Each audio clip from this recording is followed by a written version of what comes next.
Just days after Chicago Public Schools released its long-awaited Black Student Success Plan, an out-of-state advocacy group filed a lawsuit to stop it. Mila Kumpalova is senior reporter with Chalkbeat. She joins us live to discuss this legal challenge. Hi, Mila. How are you?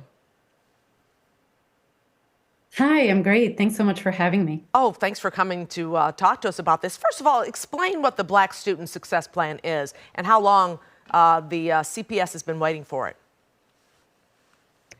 This plan to help improve outcomes for Black students in the district has been in the works really for several years. The district started working on it in earnest about a year and a half ago with a working group that really engaged the community on this plan and provided a number of recommendations that the district largely adopted. The plan will aim to increase the number of Black teachers in the district, to decrease discipline for Black students, and make other changes that district officials feel will help close some wide disparities these students face in graduation, discipline, and other outcomes. Who is the advocacy group, the out-of-state advocacy group, I should mention, who's against it? And this isn't the first time they've been against something like that from another state.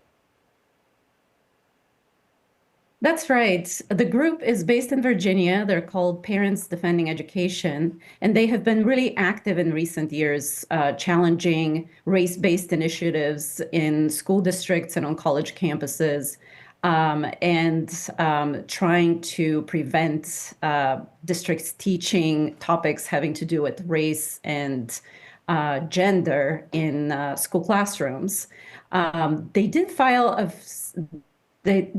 file a complaint against a similar initiative in Los Angeles that was also an effort to help Black students there, and were successful in bringing about some changes to that plan. CPS CEO Pedro Martinez, what is his response to this? I know that you guys tried to go last Friday to the unveiling of this new plan. They didn't let you in. So how is Martinez feeling about this? I have not had a chance to speak with CEO Martinez about the complaint against the plan, which was filed with the Department of Education's Office for Civil Rights. The district fairly quietly put out the plan last week. The event to celebrate its release was not open to the media and to the public. The district knows that this is a very challenging time to get started on an initiative that focuses on a specific racial group. Both conservative advocacy groups and the Trump administration have really come after school districts and universities that pursue these types of initiatives.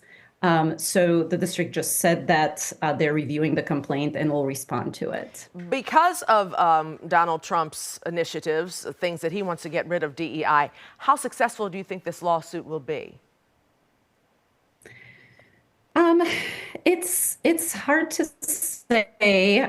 We do know that just in the days before the plan was released, the Trump administration put out a letter to school districts and universities warning them that if they move forward or pursue initiatives based on race, even when they use factors other than race to promote diversity, such as income or zip code or what have you, which school districts and universities have done for a long time, that they risk losing their federal funding.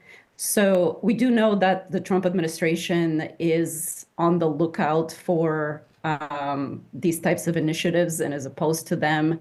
And as I mentioned, this group has been successful previously under the Biden administration, actually, in invoking a Supreme Court decision that banned race in college admissions and forcing the district in Los Angeles to overhaul its Black student plan in a way that some supporters felt that it watered it down. All right.